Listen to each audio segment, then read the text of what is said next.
Fatiha.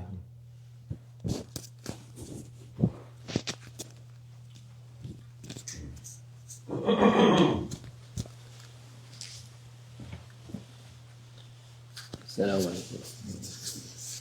أعوذ بالله من الشيطان الرجيم بسم الله الرحمن الرحيم والصلاة والسلام على رسولنا محمد سيد الأولين والآخرين وعلى آله وصحبه مدد سادات أصحاب رسول مدد يا مشايخ دستور وعلى أشرفنا فهذا سيد محمد مدد طريقتنا الصحبة والخير في الجميع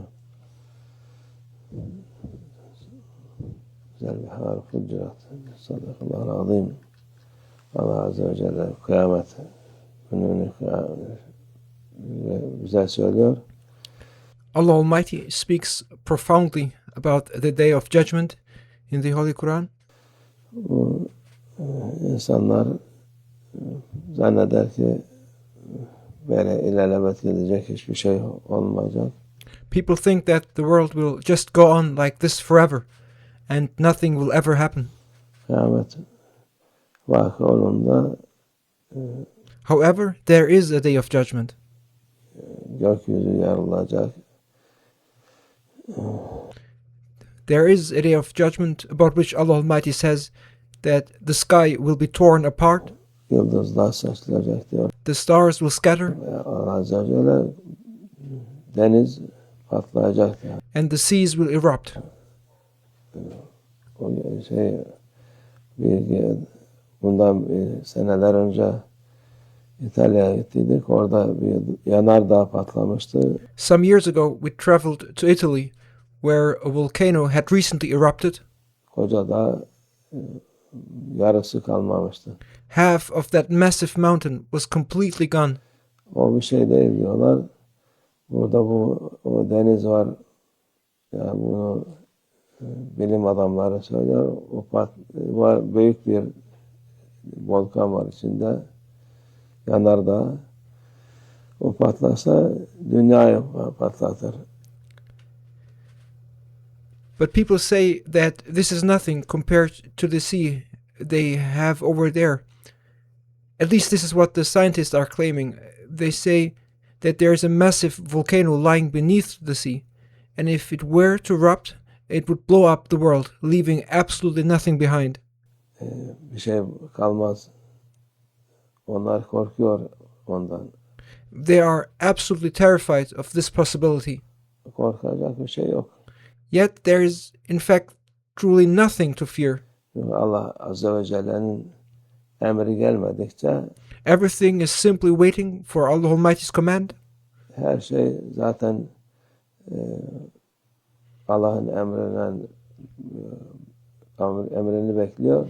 Nothing occurs unless Allah Almighty decrees it. Vakti gelince o da şey yapacak. Onu da When the appointed time arrives, it will fulfill its purpose. Kur'an-ı Azimüşşan'da söylüyor yani patlayacak, kıyamet kopacak. Allah Almighty states clearly in the glorious Quran that the seas will erupt and that the day of judgment will break Bir forth. şey kalmayacak. And when that day comes, nothing of this world will remain. Yeryüzü dağ tepe kalmayacak. There will be no mountains or hills left on earth. Dümdüz olacak. Everything will completely be flattened. Bunlar olacak şeyler. These are events that are destined to happen. Bu bildikleri halde Allah Azze ve Celle'nin haber verdiği şeyler olduğu halde bazıları imana geliyor, çoğu da umursamıyor.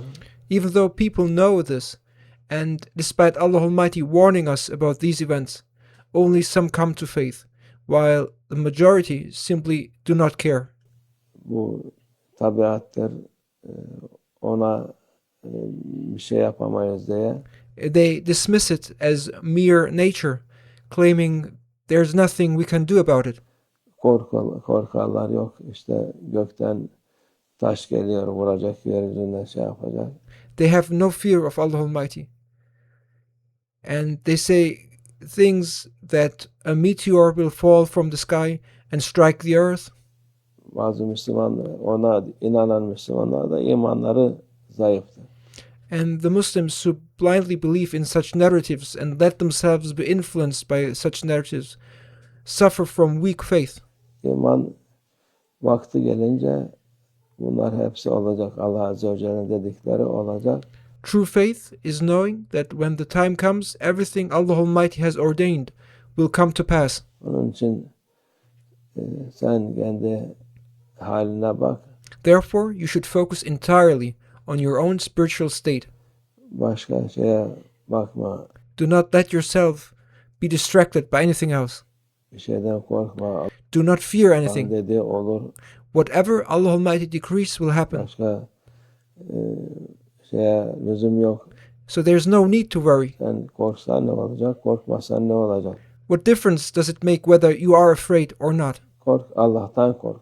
If you are to fear anything, then fear Allah Almighty alone. Başka şeyden korkma. Do not fear anything else. Allah muhafaza etsin. May Allah Almighty protect us.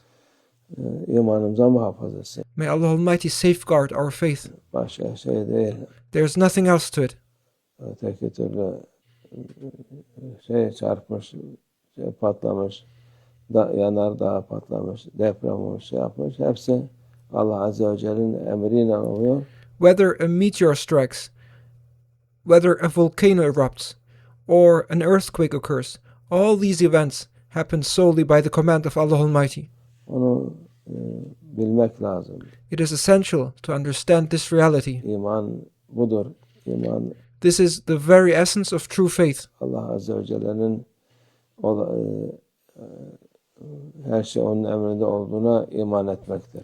Faith means believing with absolute certainty that everything operates under the command of Allah Almighty.